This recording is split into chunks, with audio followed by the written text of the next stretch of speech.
রূপকথারই গল্প শোনো, আসছে চাঁদের বুড়ি।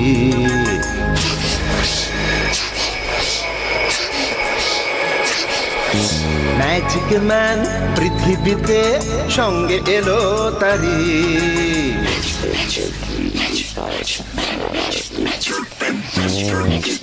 রূপকথারই গল্প শোনো, আসছে চাঁদের বুড়ি। ম্যাজিক ম্যান পৃথিবীতে সঙ্গে এলো তারি।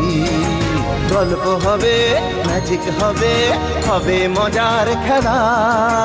তোমরা যদি দেখতে চাও চলে এসো এই বেলা। চাঁদের বুড়ি, চাঁদের বুড়ি, ম্যাজিক ম্যান, ম্যাজিক ম্যান।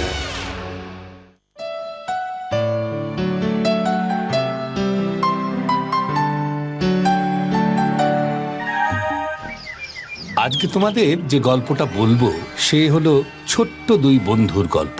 সময়টা তখন গরমকাল। কলকাতা শহরে তখন যেমন গরম তেমনি চারদিকে এটা ওটা ঝামেলা লেগেই রয়েছে। তারই মধ্যে শহরের একটি বিরাট কমপ্লেক্সে একদিন একটা বিপদ ঘটল। ওই ছোট্ট বন্ধুরা মিলে কিভাবে সাহসিকতার সঙ্গে তার মোকাবিলা করলো সেটাই আজ তোমাদের বলবো। সেই কমপ্লেক্সে ছিল মস্ত একটা ফ্ল্যাট বাড়ি। এরকমই একদিন একটা ফ্ল্যাটে দুপুরবেলা হলো কি গরম পড়েছে, আর তো টেকাই দায়। বুঝলে টিকলুর মা, বাইরে যা গরম, এই কলকাতা শহরে 4-5 ঘন্টার বেশি রোদে ঘুরলেই হয় সানস্ট্রোক, না হলে সোজা পটলডাঙ্গার টিকিট কাটতে হবে। খোঁজ নাও টিকলুর স্কুলের গরমের ছুটি কবে থেকে পড়বে। এ গরমে রোজ রোজ আর স্কুলে পাঠিও না ওকে। আরে ওসব নিয়ে একদম ভেবো না। ভাবছি এবার টিকলুকে একটা সুইমিং ক্লাসে ভর্তি করে দেব।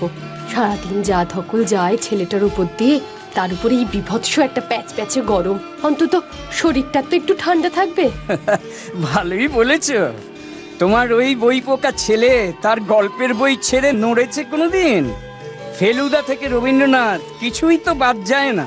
যে ছেলে একবারের জায়গায় দুবার পড়তে বসার জন্য শর্ত রাখে যে তাকে একটা নতুন স্টোরি বুক কিনে দিতে হবে, সে যাবে সুইমিং ক্লাসে, তাহলেই হয়েছে।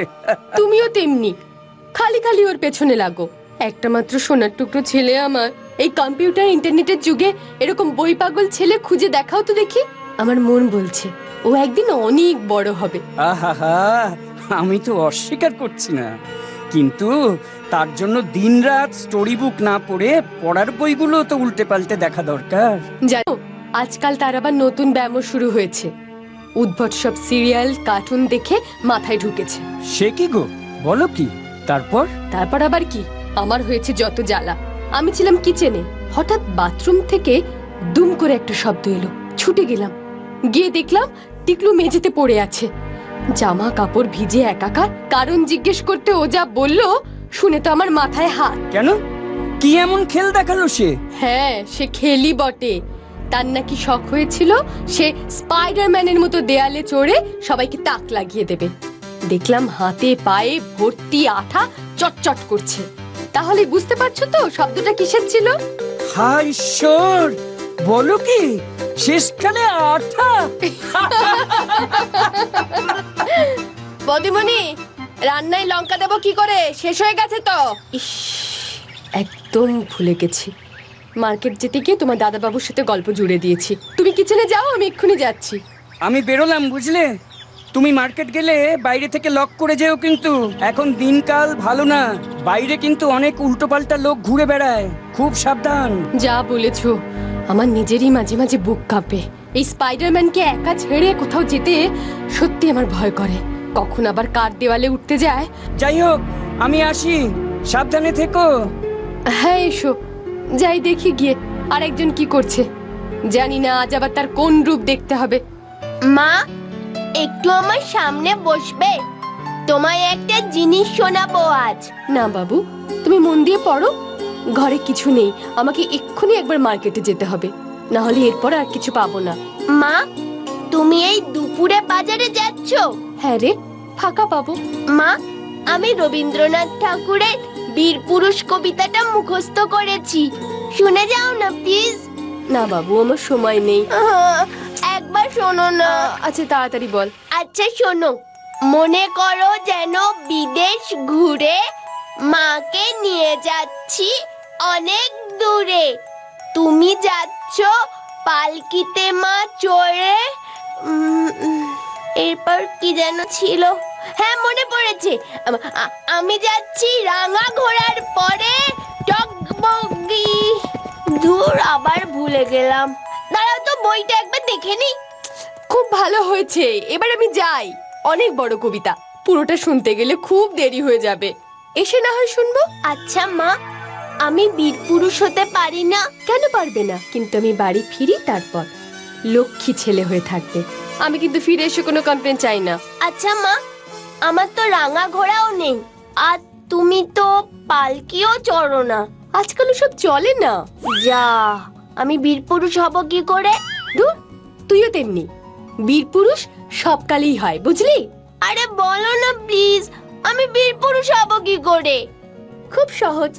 কোনোদিন অন্যায় করবে না, করতেও দেবে না। মনে সব সময় সাহস রাখবে, একদম ভয় পাবে না। আর সব সময় বুদ্ধি করে সমস্যার মোকাবিলা করবে। তাহলেই হয়ে উঠবে বীর পুরুষ। ওরে বাবা, আমি কি পারবো মা? কেন পারবে না? সব সময় নিজের উপর বিশ্বাস রাখবে। দরকার পড়লে বড়দের সাহায্য নেবে, কিন্তু কোনোদিন পিছিয়ে আসবে না। শোনো, আমার লেট হয়ে যাচ্ছে, আমি মার্কেট চললাম। বিয়ে গুড বয়। একদম দুষ্টুমি করবে না। মাসি দুধ দিয়ে যাবে, খেয়ে নিও। আমি বাইরে থেকে লক করে যাচ্ছি, একটা ডুপ্লিকেট চাবি ঘরে রেখে যাচ্ছি। আমি যতক্ষণ না ফিরছি, যেই আসুক যাই বলুক, তুমি কিন্তু দরজা খুলবে না, মনে থাকবে? দিনকাল কিন্তু ভালো নয়। আমি বরং তোমার বন্ধুকে পাঠিয়ে দিচ্ছি। হ্যাঁ, তুমি নিশ্চিন্তে যাও মা, বেল বাজালেও খুলবো না, দরজা টাইট করে বন্ধ করে রাখবো। কিন্তু যদি চোর ডাকাত ঢুকে পড়ে, আমি কি যুদ্ধ করব মা? বীরপুরুষের কাছে তো তলোয়ার থাকে, আমার কাছে তো নেই। ফেরার সময় একটা তলোয়ার কিনে আনবে মা? না, ছোটদের ওসব নিতে নেই, হাত কেটে যাবে। কিন্তু মা, রবি ঠাকুর যে লিখেছেন, এই যে দেখো আমার তলোয়ার।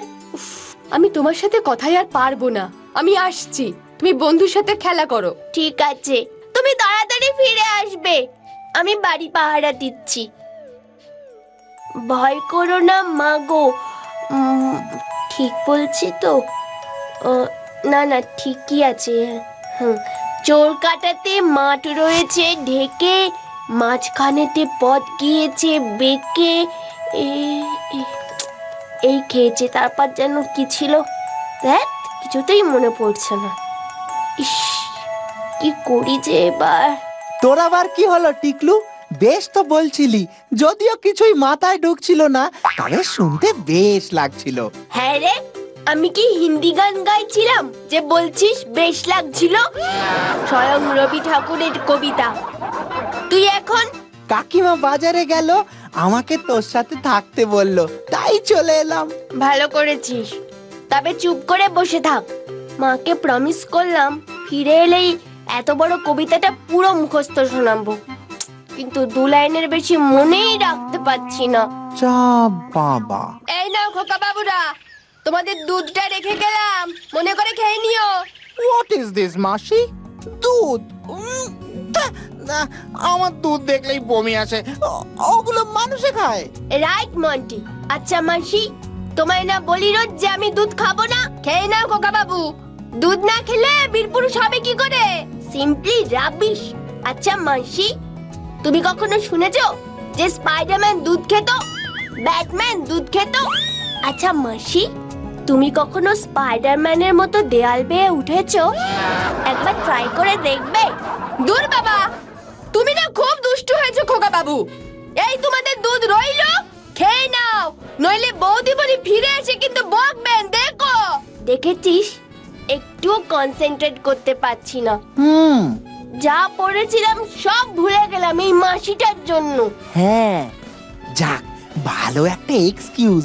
বলবি মাসি পড়তে দেয়নি। চুপ কর তো, আমি মরছি আমার জ্বালায়। কোথায় ভাবলাম পুরোটা মুখস্থ করে মাকে তাক লাগিয়ে দেব। ওই বোধহয় আন্টি এসে গেছে, বুঝলি? তোর তো আবার মুখস্থ হলো না, কি হবে? দাঁড়া, আমি বরং দরজাটা খুলে দিয়ে আসি। এই দাঁড়া, একদম দরজা খুলবি না। মা বারবার করে বারণ করে দিয়ে গেছে দরজা খুলতে। জানিস না বাইরে কত দুষ্টু লোক ঘুরে বেড়ায়। হ্যাঁ রে, ঠিক বলেছিস। কিন্তু যদি সত্যি সত্যি আন্টি হয়? দাঁড়া জিজ্ঞেস করি। কে কে? কি চাই? আরে টিকলু, আমি তোর বাবা, তাড়াতাড়ি দরজাটা খোল। ও বাবা, একটু দাঁড়াও, আসছি। এই দাঁড়া, কোথায় যাচ্ছিস? দরজা খুললে কিন্তু আন্টির কাছে বকুনি খাবি। না গেলে আরো বেশি বকুনি খাবো। শুনতে পেলি না, বাবা ডাকলো একটু আগে। কিন্তু বাবা তো এই সময় বাড়ি ফেরে না। আরে তোকে তো সেটাই বলছি, ওটা যদি আঙ্কেল না হয়। আরে টিকলু, তাড়াতাড়ি ওটা দরজাটা বাবা খোল। নয়। কিন্তু আমি তো বাবার গলা শুনলাম। বাবা নয়, তাহলে কে? টিকলু, এই টিকলু। যদি চোর ডাকাত হয়? আমি টিভিতে দেখেছি জানিস, এরকম চেনা লোকের গলা করে ঘরের মধ্যে ঢুকে সব লুটপাট করে পালায়, অনেক সময় মেরেও ফেলে। হ্যাঁ, কি বলছিস? মেরে ফেলে নাকি? তাহলে আমি খুলছি না। কেন? তুই না বীর পুরুষ, তোর এত ভয় কেন? না না, কে বলেছে আমি ভয় পাচ্ছি? যতই ধাক্কা দাও বাছাধন, আমি দরজা খুলছি না। ভেবেছো ঘরে ঢুকে ডাকাতি করবে? এই মরকট, আমি তোর বাবা, ডাকাত ফাকাত নই। আরে আমার মানিব্যাগটা সোফার উপর ফেলে গেছি, তাই ফিরে আসতে হয়েছে। শিগগির দরজা খোল, দেরি হচ্ছে আমার। এবার কিন্তু আমার খুব রাগ হচ্ছে। এই টিকলু, এই দেখ, এই মানিব্যাগটা সত্যি সত্যি সোফার ওপর পড়েছিল। তার মানে বাইরে ওটা সত্যিই বাবা দাঁড়িয়ে আছে। এবার তোর জন্য আমি ডবল বকুনি খাবো। দাঁড়াও বাবা, আমি আসছি। খালি টিভি দেখে দেখে বেশি লায়ক হয়ে গেছো না?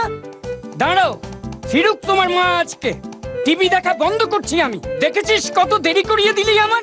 আজকের মতন দেখে নে, কাল থেকে তোর টিভি দেখা বন্ধ। সব তোর জন্য হলো। দেখ তুই কি করি। এই, দাঁড়া দাঁড়া বলছি, দৌড়াবি না, দৌড়াবি না। ওই ওই ওই, এক্ষুনি তোকে আঙ্কেল বকা দিল, তুই আবার টিভি চালিয়ে বসলি। এই তুই থাম তো। বেশি বকবক না করি টিভি দেখ। কবিতাটা মুখস্থই হলো না তোর জ্বালায়। বিশ্বস্ত সূত্রের খবর অনুযায়ী এক ভয়ানক আতঙ্কবাদী জেলের গরাদ ভেঙে পালিয়েছে। পুলিশের সন্ধান এখনো জারি আছে। ছবিতে দেখানো এই আতঙ্কবাদী অত্যন্ত সাংঘাতিক। এর বিরুদ্ধে কমপক্ষে 20টি নৃশংসভাবে করা খুনের মামলা চলছে। তাই দর্শকদের উদ্দেশ্যে জানানো হচ্ছে যে তারা যেন রাস্তাঘাটে খুব সাবধানে চলাফেরা করেন এবং ঘরে থাকলে নিশ্চিত হয়ে তবে দরজা খুলবেন। কোনো রকম সন্দেহ হলে যোগাযোগ করুন স্ক্রিনে দেওয়া এই নাম্বারে।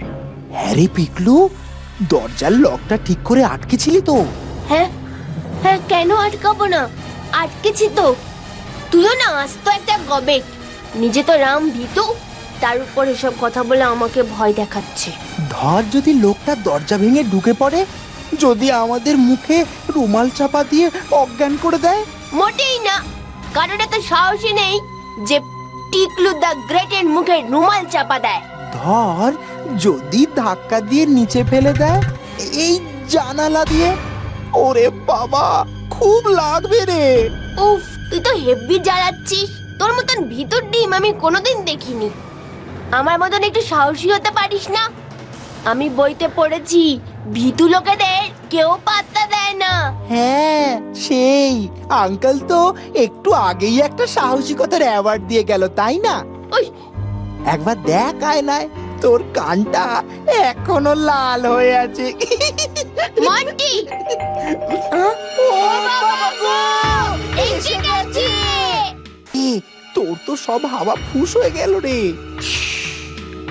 একদম আওয়াজ করবি না, শুনতে পেয়ে যাবে। তার মানে তুই শিওর ওই ভয়ানক আতঙ্কবাদীটাই এসেছে যাকে একটু আগে ওই টিভিতে দেখাচ্ছিল? এই টিকলু, এবার কি হবে রে? কি আবার হবে? বলছি না চুপ কর। কিন্তু টিকলু, ধর যদি ভয়ানক লোকটা না হয়, যদি অন্য কেউ হয়? হুম, সেটাও হতে পারে। এই রে, যদি আন্টি হয়, যদি আঙ্কেল আবার ফিরে আসে। এই রে, এটা তো মাথাতেই আসেনি। এবার তাহলে আমার বাকি কানটাও আস্ত থাকবে না রে। তার চেয়ে বরং একবার জিজ্ঞাসা করে দেখি আয়। কে কে বেল বাজাচ্ছ এরকম করে? আরো জোরে বল না। কে কে সাড়া দিচ্ছ না যে? কাকে চাই? দরজাটা একটু খুলে দাও বাবু, আমি কলের মিস্ত্রি। তোমার বাবা আমায় ফোন করেছিলেন, বললেন তোমাদের কলে নাকি জল আসছে না, তাই সারাতে এসেছি। একটু খুলে দাও বাবু, আমার খুব তাড়া আছে। একদম চালাকি করবে না, আমরা জানি তুমি খারাপ লোক। তুমি কি ভেবেছো আমরা কিছু বুঝি না? আমরা তোমার কথায় একদম ভুলছি না। আমি রোজ কার্টুন দেখি, বুঝলে? আমি সব জানি। ঠিক বলেছিস। কই, মা তো আমায় বলেনি আজকেও কল সারাতে আসবে। মা বলেছে কেউ এলে দরজা না খুলতে। আরে এ তো মহা সমস্যা হলো। আরে কাল রাতে তোমার বাবাই তো ফোন করে আসতে বললেন। মিথ্যে কথা, এখন দরজা খোলা যাবে না, তুমি যাও। একদম ঠিক বলেছিস। আগে মা ফিরুক, তুমি পরে এসো। আর তো কোনো আওয়াজ পাচ্ছি না, মনে হয় চলে গেছে। আবার কে? বাড়িতে কেউ আছেন? আমায় একটু ভিক্ষে দেবে বাবা? না রে, আমরাই বোধহয় ভুল করছি, বুঝলি? বাইরে তো ভিক্ষে নিতে এসেছে। কি করি বলতো? রান্নাঘরের তাকগুলো যা উঁচু, আমার তো হাতই যাবে না। তাহলে কি করবি? আমি দৌড়ে গিয়ে বরং বিস্কুটের কৌটোটা নিয়ে আসি। দূর, কি করি বলতো তাহলে? তুমি এখন যাও, বুঝলে? ঘরে কিছু নেই, মা ঘরে নেই।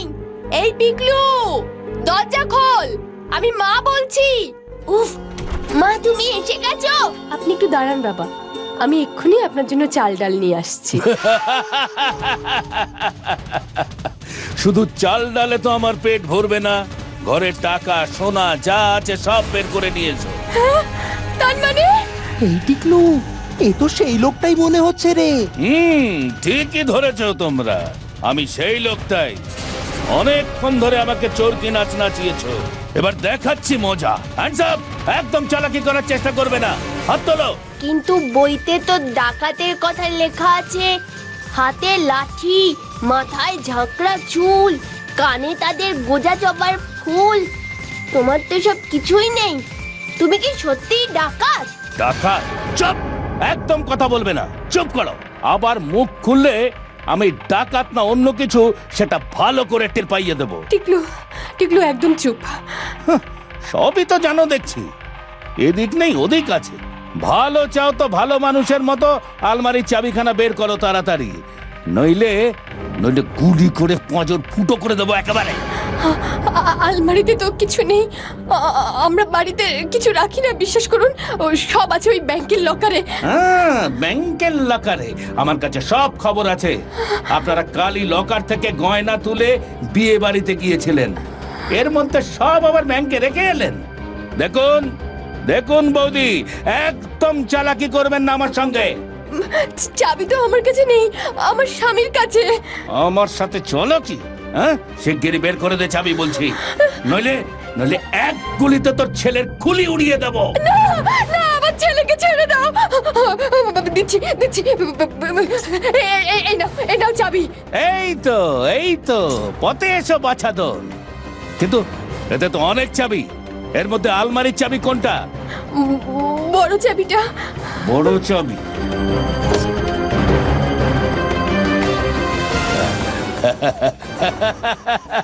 বাহ বাহ, তোদের আলমারিতে তো অনেক জিনিস দেখছি।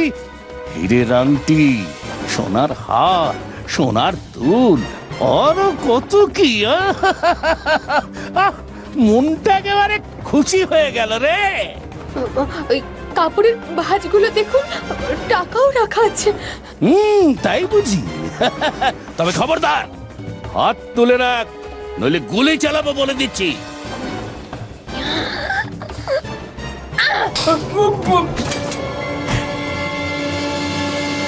হ্যান্ডস আপ, না হলে কিন্তু গুলি চালাবো। ওটা ওটা খেলনা বন্ধু, ওতে কিচ্ছু নেই, কিচ্ছু হবে না। আমি কিন্তু চেঁচিয়ে পাড়ার লোক জড়ো করবো। চোর! ডাকাত! বাঁচাও! আজ তোকে আমি খুন করে ফেলবো। ছেড়ে দাও, ছেড়ে দাও আমার মাকে, ছেড়ে দাও। চুপ, একদম চুপ, তাহলে তোর মাকে আমি খতম করে ফেলবো, তারপর তোকে। আমাকে বোকা বানানো, হ্যাঁ? দাঁড়া, আমার মাকে মারা, তোকে আমি শাস্তি দেবই।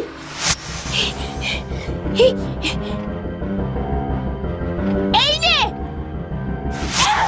এইবার দেখ কেমন লাগে। আমি বরং ততক্ষণে সবাইকে ডেকে জড়ো করি, তোরা এটাকে আটকে রাখ। ডাকাত, ডাকাত, ডাকাত! এইটাই তোর উচিত শাস্তি। একদম ঠিক কাজে লেগেছে। ভাগ্যিস ব্যাগে লঙ্কার গুঁড়োটা ছিল। ওরে বাবারে, ওরে বাবারে, আমার চোখ চলে গেল, চোখ চলে গেল।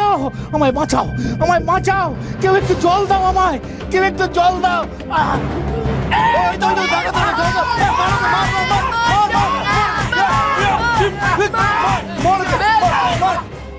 ধন্যী তোমাদের সাহস বটে। অমন একটা আস্ত ডাকাতকে ওরকম কুপকাত করলে কি করে? তোমার বুকের পাটা আছে বলতে হবে। না গো, সব ক্রেডিট আমার এই খুদে বীর পুরুষের। ও যদি বুদ্ধি করে লঙ্কার গুঁড়ো না ছুড়তো, আমরা জ্যান্ত থাকতাম না। তাহলে তো ছেলের খুব সাহস আছে বলতে হবে। মাকে বাঁচালো এইটুকু বয়সে, তা তো হবেই। আমাকে তো বাঁচতেই হতো। ভাগ্যে খোকা ছিল মায়ের কাছে।